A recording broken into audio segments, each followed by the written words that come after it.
I want to ask you about inflation. This was a big topic that you and I have DM'd about a little bit here and there, but there was this big, early 2025 big discussion and proposal to change Solana's inflation schedule instead of being the current curve that it's on to being more of a market-based mechanism. And if this thing were to actually be passed, lower the inflation. You sort of took on helping advocate for this thing. It ended up failing. It didn't have the proper quorum to pass, or whatever the right phrasing is there. But it sounds like you're still kind of the mind that inflation should be cut. You're overpaying basically for Solana security. So what's your latest thinking on SOL inflation? Yeah, I mean, and just to be clear, 62% of the stake that voted for it. 75% of the stake voted, which is 50% more turnout than any vote ever in Solana. And 62% of those who voted yes, and only 38% voted no. So we had 66%. We had a majority, just not quite enough to make it over the 66% threshold, which is pretty hard, especially when you're trying to lower inflation, and some people's businesses make a lot of money off of inflation. But my thoughts are the same, which is that inflation should go down. Again, I think that the way that it makes sense to value things is from fundamental perspective.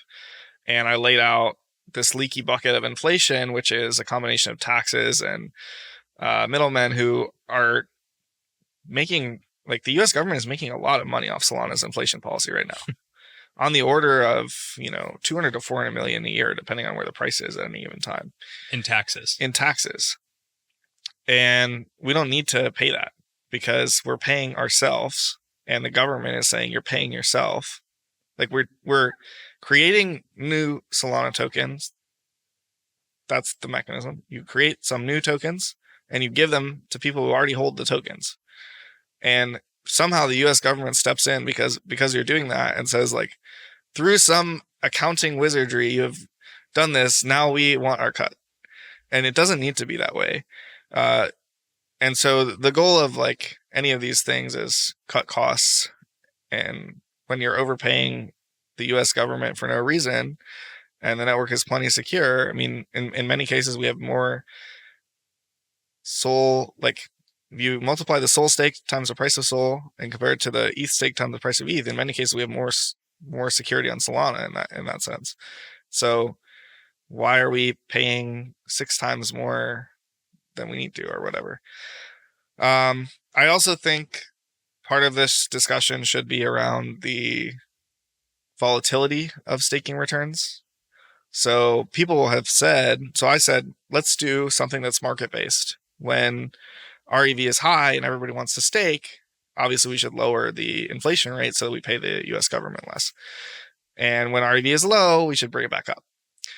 And that was the proposal I had. And some people were worried that this dynamic would make validator returns more uncertain. And it actually makes it less uncertain because it's a shock absorber, not like a shock amplifier. Like, if a shock happens in REV, Trump launches another coin and all of a sudden REV goes way up, everybody wants to stake, that REV brings the staking rewards up, and everybody coming in to stake brings the actual returns to staking down because the inflation goes down. So it's actually a shock absorber, it is not a shock amplifier. Mm-hmm. That was just a fundamental, like, mathematical misunderstanding from the critics. And interesting. I think it's, like, ultimately on us to, like, have explained that better. But next time we go in, I think we will have a much clearer explanation of all these things. And sometimes it's like, you know all these things, and then you don't realize that the person you're talking to is actually, like, a performance dev, and they know, like, a shit ton about networking, and they don't know about real versus nominal returns or whatever. And you just have to put things out in a much clearer way than we did. And I think if we do that, it will do better. I also think we'll do it a little bit more gradually. It'll probably be a 2-year rollout. It will be a gentler thing that we'll propose.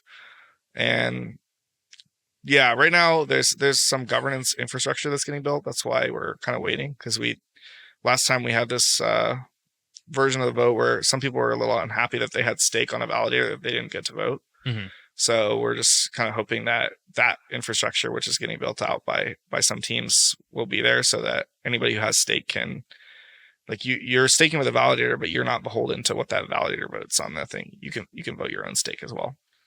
Can you explain maybe the difference between like the real yield and the nominal yield? So as Blockworks would define it, I guess you have a nominal yield of 7 or 8% APY on staking. So like I will get a 7 or 8% return on my SOL if I stake today with a lot of validators.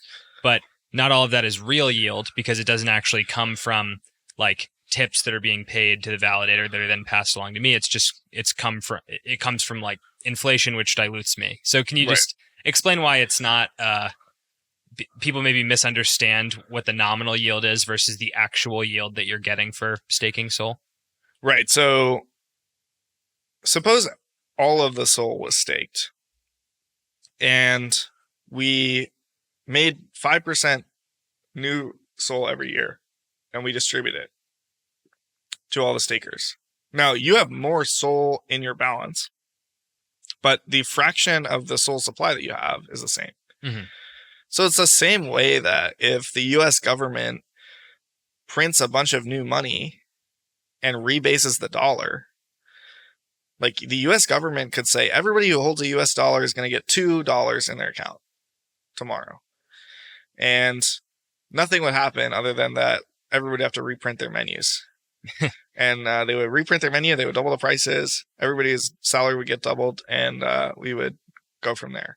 And that's kind of like what happened when they printed a ton of money during COVID. And so that's the idea of real versus nominal yield. It's like real is after you account for the fact that there's been new issuance. That is, every time if you hold Solana in your account and Solana is inflating at 5% a year, then your fraction of the network is going down by 5% a year. And so you need to account for that in your ultimate, like, I'm holding this thing. What is my return on investment for holding this thing? Mm-hmm. Yeah. Well said. And we can expect some kind of new, I know there's a proposal up right now from, I think, Galaxy Research that basically said, let's just let validators vote on how much to, lower the inflation rate. Do you have thoughts on that versus going with the market-based mechanism? Well, I don't necessarily mind the idea. So it is a little bit of a technical challenge to do this thing where we have stakers kind of the ability to override the validator vote. So you stake with a validator, they vote. If you like it, you can let it sit. If you don't like it, you can vote a different way if you want to. There's a lot of stake accounts. Like I think there's over 1 million stake accounts. And so just the technology of like doing this is a little hard. And once you add in this, like you can specify some continuous value, it's even harder. So I don't mind the idea. I think it's like kind of nice it was a little bit contentious last time and I'm not sure it needed to be, but that's just how these things go. And because it was a binary outcome, it was super contentious. Yeah. And I think it might be a nice technology to like, we're all on the same page. Solana wins. It's just like we have some disagreements about the math or whatever. Mm-hmm. And if it was a continuum, maybe it would have been less contentious, which would be nice. It just, I think part of what we want to see is stakers being able to directly express their votes. And so we're hoping that comes soon. And then we'll likely bring a new proposal. Great.